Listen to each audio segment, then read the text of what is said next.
Hi friends, అందరికీ నమస్తే. Welcome to my kitchen, Tiana's kitchen Telugu. ఈరోజు రెసిపీ ప్రాన్స్ కర్రీ తయారు చేసే విధానం షేర్ చేయబోతున్నానండి. ఇదే విధంగా ఒక్కసారి ట్రై చేయండి, చాలా టేస్ట్గా ఉంటుంది. రండి ఇది ఎలా తయారు చేయాలో చూస్తాం. వీడియోలోకి వెళ్ళే ముందు ఇప్పుడు వరకు కూడా నా ఛానల్ని సబ్స్క్రైబ్ చేయని వాళ్ళు ప్లీజ్ సబ్స్క్రైబ్ చేసుకోండి, లైక్ చేయండి, వీడియోని నలుగురికి షేర్ చేయండి. సబ్స్క్రైబ్ చేసుకోవడం అస్సలు మర్చిపోద్దు ఫ్రెండ్స్. రండి ఇది ఎలా తయారు చేయాలో చూసేద్దాం. హాయ్ ఫ్రెండ్స్, ప్రాన్స్ కర్రీ తయారు చేసుకోవడానికి ముందుగా నేను ఇక్కడ 1/2 kg ప్రాన్స్ తీసుకున్నానండి. సాల్ట్ వాటర్తో బాగా క్లీన్ చేసుకోవాలి. ఇలా క్లీన్ చేసుకున్న ప్రాన్స్ ని 1 టేబుల్ స్పూన్ సాల్ట్ వేస్తున్నాను, 1 టేబుల్ స్పూన్ పసుపు. ప్రాన్స్ ఎలా క్లీన్ చేసుకోవాలి అనేది నేను షార్ట్ వీడియోలో పెట్టానండి, కావాలి అనుకుంటే ఒకసారి చూడొచ్చు. పసుపు ఉప్పు పట్టించడం వల్ల దీనిలో నీచు స్మెల్ అనేది రాకుండా ఉంటుంది. ఈ విధంగా మనకి ప్రాన్స్ అన్నిటిని కూడా ఈ విధంగా సైడ్ పెట్టేసుకోండి. ఈ లోపల మసాలాలన్నీ తయారు చేసుకుందాం. ముందుగా మనం మిక్సీ జార్లో 1 టేబుల్ స్పూన్ గసగసాలు, కొద్దిగా కర్రీ లీవ్స్, అలాగే ఒక 5 లేక 6 లవంగాలు, కొద్దిగా ఒక 15 లేక 10 మిరియాలు, కొద్దిగా దాల్చిన చెక్క, కొద్దిగా కొబ్బరి. ఈ పచ్చి కొబ్బరేనండి, వెండి కొబ్బరి కాదు.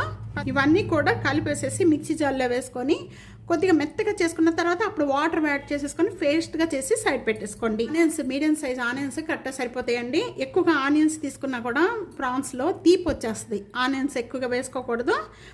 ఒక టమాటా, అలాగే ఈ పచ్చిమిర్చి, వీటన్ని కూడా పేస్ట్గా చేసుకోవాలి. చేసేసుకొని సైడ్ పెట్టేసుకోండి. టమాటా మాత్రం సపరేట్గా పేస్ట్ చేసి ఈ విధంగా మసాలాలన్నీ కూడా తయారు చేసి పెట్టేసుకున్నామంటే చాలా ఈజీగా అయిపోద్దండి. ప్రాన్స్ కర్రీ తయారు చేసుకోవడానికి 2 టేబుల్ స్పూన్ ఆయిల్ వేస్తున్నాను. ఇక్కడ జీరా అంతా వేగిపోయిన వెంటనే అన్నీ కూడా వేయించుకోవాలండి. ఇవన్నీ కూడా వేసేసి ఆయిల్లో వేయించేసుకోవాలి. బాగుంటుంది. వేయించుకొని ప్రాన్స్ కర్రీ తయారు చేసుకోండి. ఇలా వేగిన వెంటనే కూడా ఇప్పుడు మనం తీసేసుకొని అదే బౌల్లో వేసేసుకుందాం. ఆయిల్లోనే మనం ఇప్పుడు ఈ ఆనియన్స్ అంతా కూడా వేసేసుకుందాం. పచ్చి స్మెల్ పోయేంత వరకు కూడా ఇవన్నీ కూడా బాగా వేయించుకోవాలి. ఉల్లిపాయ తొందరగా వేగిపోటాకి ఇక్కడ నేను సాల్ట్ యాడ్ చేస్తున్నానండి. 1 టేబుల్ స్పూన్ సాల్ట్ యాడ్ చేస్తాను. ఉల్లిపాయ ఈ విధంగా వేగిపోయిన వెంటనే కూడా ఇప్పుడు మనం అల్లం వెల్లుల్లిపాయ పేస్ట్ 1 టేబుల్ స్పూన్ వేసేసుకుందాం అండి.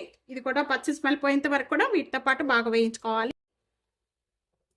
వేగిపోయిన వెంటనే కూడా బాగా మంచి స్మెల్ వస్తూ ఉంటుందండి. ఆ టైంలో ఇప్పుడు ఈ గసగసాల పేస్ట్ అంతా కూడా ఇప్పుడు వేసుకోవాలి.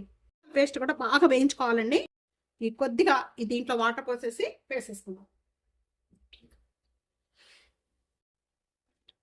ఇలా అన్నీ కూడా ఒక్కొక్కటి వేయించుకుంటూ కూడా చేసుకోవడం వల్ల చాలా టేస్ట్ వస్తుందండి కర్రీ అనేది. ఇప్పుడు టమాటా కూడా వేసేసుకుందాం. ఇప్పుడు టమాటా వేసుకున్న వెంటనే మసాలాలన్నీ కూడా వేసేసుకుందాం. 2 టేబుల్ స్పూన్ కారం యాడ్ చేస్తున్నాను, 1 టేబుల్ స్పూన్ ధనియా పౌడర్, 1 టేబుల్ స్పూన్ జీరా పౌడర్.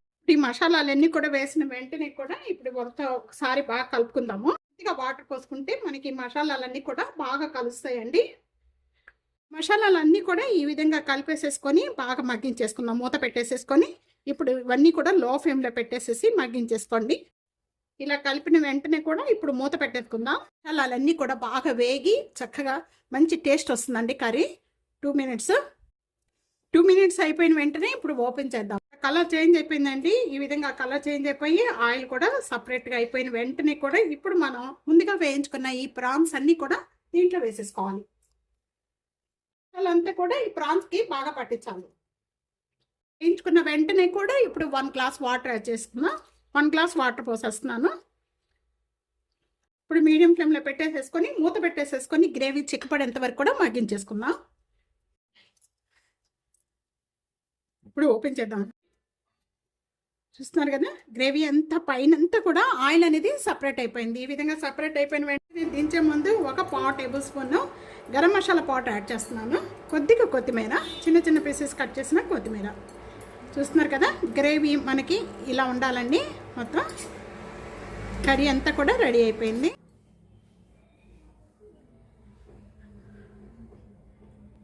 ప్రాన్స్ కర్రీ రెడీ అయిపోయిందండి. ఈ విధంగా చేసుకున్నారంటే అసలు చాలా అంటే చాలా టేస్ట్గా ఉంటుందండి. తప్పకుండా ఒక్కసారి ఈ రెసిపీ ఇదే విధంగా ఒక్కసారి ట్రై చేయండి. మీకు ఎలా ఉందనేది కామెంట్స్లో తెలియచేయండి. వీడియో నచ్చితే కనుక ఫ్యామిలీకి, ఫ్రెండ్స్కి video share and like, comment, subscribe చేసుకోవడం అస్సలు మర్చిపోద్దు friends. Thank you for watching. Next వీడియోలో అలాగే మంచి మంచి వంటకాలతో మళ్ళీ కలుద్దాం. అంతవరకు సెలవు. బాయ్.